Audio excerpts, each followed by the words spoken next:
All right, let's go now to Robert Sherman, correspondent live for us in Tel Aviv. Robert, you've been there since the beginning of the war. This certainly is a surprising turn of events here, getting word from, again, a Hamas spokesperson that 2 hostages have been released.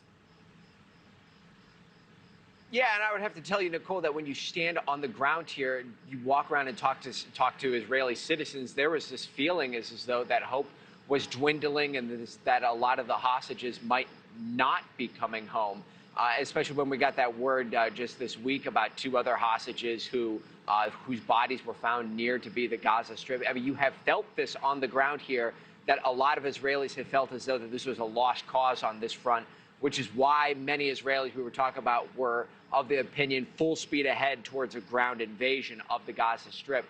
This potentially changes things here, as it shows evidence that there's the possibility of getting some of these hostages home. I think, as your recent guest made a very good point as well, is that where there are 2, there does not necessarily mean that more are coming.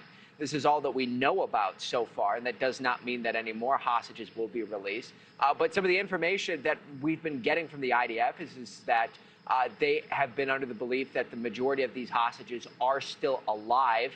We know that there was a reconnaissance mission that was sent into the Gaza Strip where the IDF actually put boots on the ground in order to glean a bit more information and gain a bit more evidence as to exactly where some of these hostages were being held, beg your pardon. But not so much has come out of that in terms of what that evidence may have pertained to or what kind of information they were able to get out of that. This is the biggest development that we've had on hostages, without question so far, but there's still many more left in the Gaza Strip. This will be something very important to watch over the coming hours here, Nichole, as we've been talking all day about this buildup of a possible ground invasion.